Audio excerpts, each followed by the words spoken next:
Hello, আমি মন্দিরা। আমি আর আমার কর্তামশাই দুজন মিলে আজকে 1 জানুয়ারি দিন চলে যাচ্ছি নবদ্বীপের পোড়ামাতলায় পুজো দিতে। তো যেহেতু 1 জানুয়ারি একটু ভিড়টা ছিল, আর আমার শরীর পুরী থেকে ঘুরে আসার পর অতটা ভালোও নেই। তো যেহেতু 1 জানুয়ারি কর্তামশাই বলল চলো আজকে মায়ের পুজো দিয়েই বছরটা শুরু করি, তার জন্য শরীরে যতটাই কষ্ট থাকুক মায়ের ডাকে চলেই গেলাম।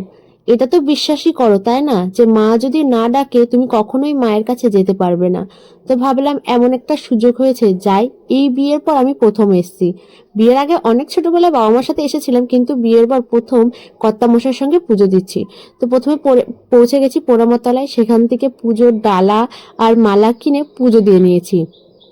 ভিতরে ভিডিও করা যেহেতু বারণ, তার জন্য আমি সেটাকে সম্মান করে ভিতরে ভিডিও করিনি। যেখানে দেখবা ভিডিও করা বারণ সেখানে অহেতু আর ভিডিও করতে যেও না।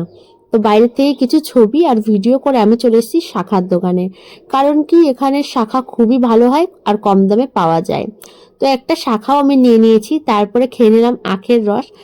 অনেকক্ষণ ধরে না খেয়ে রয়েছি আর আমার শরীরটাও ভালো নেই, তাই প্রথমে আখের রস খেয়ে নিয়েছি। প্রসাদ খেয়েছিলাম, তারপরে আখের রস খেলাম।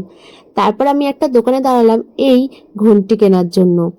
আর এখানেও শঙ্খ দেখছিলাম, যে দেখি যদি ভালো শঙ্খ পাই এখান থেকে নিয়ে যাব। কিন্তু শঙ্খগুলো এতটাই ছোট ছিল আর মুখটাও খুব ছোট ছিল, তো আমি ফু দিয়ে বাজাতেই পারছিলাম না।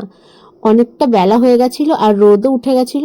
তো এখানে আমি মাথায় ঘোমটা দিয়ে নিয়েছি। এখানে সেলে ব্লাউজ বিক্রি হচ্ছিল, তো সেই ব্লাউজগুলো একটু দেখে নিলাম আর নিয়েও নিলাম দুখানা ব্লাউজ। এই যে নবদ্বীপের বিখ্যাত লাল দই, এটা তো না খেলেই হবে না। এখান থেকে ডালপুরি আর নবদ্বীপের বিখ্যাত লাল দই দুজনে মিলে নিয়ে নিলাম, আর সঙ্গে নিয়ে নিলাম ঘি। এবারে খাওয়া দাওয়া হয়ে গেছে, এবার আমরা গঙ্গার জল নেব। যেহেতু গঙ্গাটা আমাদের বাড়ির থেকে অনেকটাই দূর, তো যখনই আমরা গঙ্গার কাছাকাছি যাই তখনই আমরা গঙ্গার জল নেওয়ার চেষ্টা করি। মিস্টার মজুমদার গঙ্গায় নেমে বোতল ভরে গঙ্গার জলটা নিয়ে নিল। তারপরে জল ভরে টরে আমরা এখন যাব ঘাটের দিকে। ঘাট থেকে আমাদের যেই স্কুটিটা নিয়ে এসছি আমরা আর এই পারে আনিনি, ওই পারেই ছিল।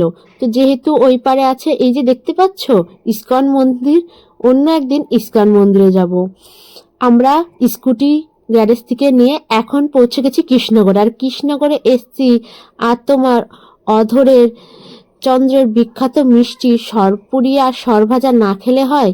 তো কর্তামশাইকে বলার সঙ্গে সঙ্গে এখন কর্তামশাই আমার জন্য সরপুরিয়া আর সরভাজা নিচ্ছে। আর এই দেখো আমার বিধ্বস্ত চেহারা। মিষ্টি নেওয়া হয়ে গেছে, এখন বাড়ির উদ্দেশ্যে রওনা দেব। আর রাস্তার থেকে নিয়ে নিলাম পেয়ারা। আজকের মতন